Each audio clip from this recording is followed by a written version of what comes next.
Et si on se baladait, toi et moi?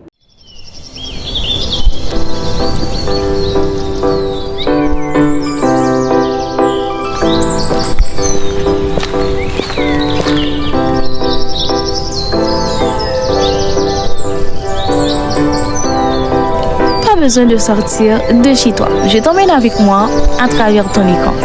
Ensemble, on va marcher, respirer un peu et surtout parler. Parler de tout ce qui fait la vie.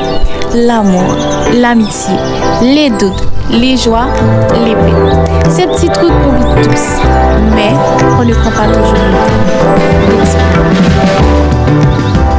Durant cette année, pour moi comme pour vous, on a vécu beaucoup de trucs. On a eu des moments de tendresse, des moments d'amour, des moments de pleurs, bien sûr. Et je pense aussi des moments riches en émotions. Bon, tout ça là, c'est des émotions, mais vous comprenez.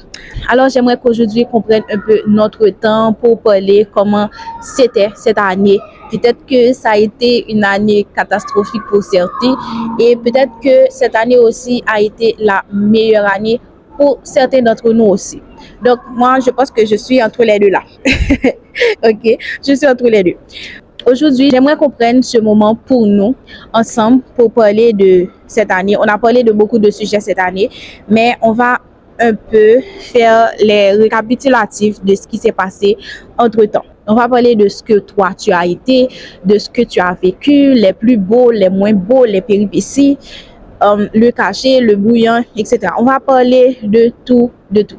Ce qu'on va faire, j'aimerais parler de quelques points. Je vais commencer premièrement par les petites victoires qu'on a eues cette année. Et parfois, on oublie aussi de les célébrer. Je crois qu'on parle souvent de grandes réussites, diplômes, promotions, voyages, relations. Mais on oublie souvent les petites victoires, celles qui ont pourtant sauvé notre année. La foi où tu as osé dire non, la fois où tu t'es levé, même si tu n'avais pas la force, parce que ça, il faut en parler, ça c'est des petites victoires.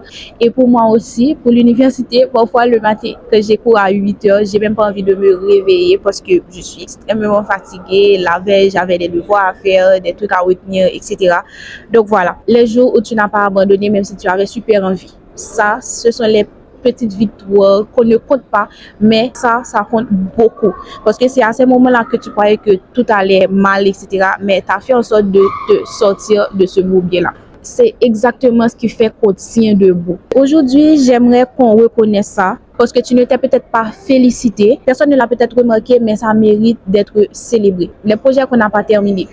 Et alors, à la fin de l'année, on a tendance à regarder ce qu'on n'a pas fait. Comme si ça effaçait tout ce qu'on avait déjà fait. J'aimerais prendre le temps de te dire aujourd'hui que ce n'est pas grave si tu n'as pas fini ton projet, tu n'as pas lancé ce que tu voulais, tu n'as pas tenu toutes tes résolutions. Ce n'est pas grave.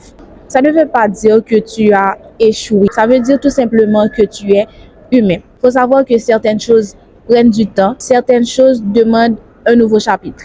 Et le plus important, il y a certaines choses qui ne se font pas sous la pression. Parfois, ce n'est juste pas encore le moment. Mon troisième point, je pense que c'est pour ceux qui se sentent perdus. Il y a aussi ceux qui terminent l'année sans réponse, sans direction, sans certitude. Si tu te sens comme ça, tu n'es pas en retard, tu n'es pas bizarre, tu n'es pas cassé. Une année ne suffit pas pour se retrouver. Parfois même, une décennie ne suffit pas. Être perdu, c'est juste être entre deux versions de toi. Tu n'es pas immobile. Tu es en transition. Tu es dans ce moment flou où tu ne sais pas qui tu es encore. Et ça, c'est tout à fait normal. Et vous savez quoi? On n'est pas obligé de tout comprendre pour avancer. Parfois, avancer, c'est juste faire le prochain petit pas. Voilà, tout simplement. Et quatrièmement, c'est un point que j'aime bien, que j'aime beaucoup. C'est les personnes qu'on a rencontrées, celles qu'on a perdues aussi, et celles qui sont restées. Chaque année, il y a des gens qu'on a laissés derrière, pas par méchanceté, bien sûr, mais parce que nos chemins ne se répondaient plus. Parfois, ça fait mal, mais c'est un acte d'amour envers soi-même. Je pense qu'il y a des gens qu'on a rencontrés qui ont changé quelque chose en nous. Une parole, une énergie, une présence. Parfois, ça suffit.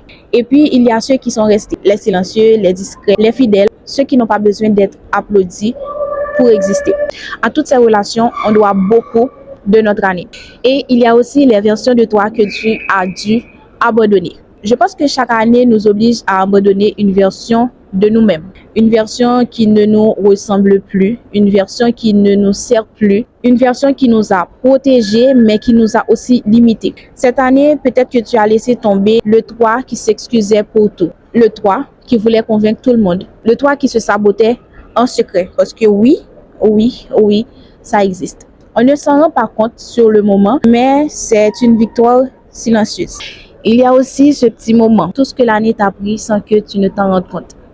Il y a des leçons qui ne ressemblent pas à des leçons. Elles ressemblent à des échecs, des relations compliquées, des silences, des retards, des détours, des moments où tu pensais que tout était fini. Et pourtant, ces moments-là t'ont appris beaucoup plus que tes victoires. Peut-être que cette année t'a appris comment te relever, comment te protéger, comment t'aimer mieux, comment aimer mieux les autres, comment choisir différemment, comment te respecter davantage. Et ça, mesdames et messieurs, ça. Comment arrêter de courir derrière ceux qui ne t'attendaient pas. Et ça, c'est précieux. Et laissez-moi vous dire que ton année n'était pas une compétition. On vit dans un monde où tout va vite, où tout doit être prouvé, comparé, mesuré. Mais tu n'as pas besoin d'être plus rapide que quelqu'un. Tu n'as pas besoin d'être plus avancé. Tu n'as pas besoin d'avoir réussi plus que les autres. Ton timing à toi est valide. Tes priorités à toi sont importantes. Tu n'as rien à rattraper, tu n'as rien à prouver. Et j'aimerais laisser une petite pensée aussi pour ceux qui ont eu une année compliquée, une année assez difficile. Peut-être que ton année n'a pas été douce, peut-être que ton année t'a retourné, peut-être qu'elle t'a fait perdre des choses que tu n'étais pas prête à perdre. Et si c'est ton cas, laisse-moi te dire que tu as survécu.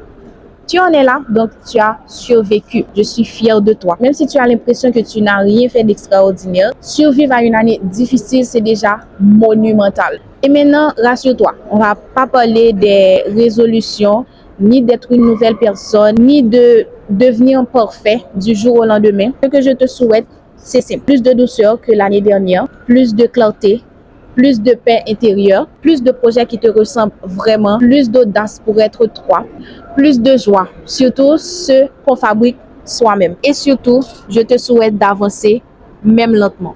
Je m'approche, c'est juste pour vous dire, pour cette fin d'année, respire. Regarde ton chemin, reconnais ce que tu as accompli, ce que tu as traversé, tout ce que tu as appris.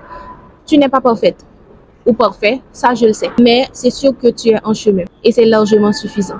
Donc, aujourd'hui, merci d'avoir pris le temps d'être avec moi. Merci d'avoir marché avec moi durant toute cette année. Merci pour votre présence, pour votre amour. Et j'espère que 2026 t'apportera beaucoup plus d'amour, de tendresse, etc. Tout ce qui est bon, santé, voilà. Donc, je suis extrêmement contente d'avoir été là avec vous aujourd'hui. J'espère que vous avez aimé cet épisode et n'oubliez pas de vous abonner, de liker, de partager, de commenter, voilà, pour me donner de la force. Et on se dit à la semaine prochaine. Beijos!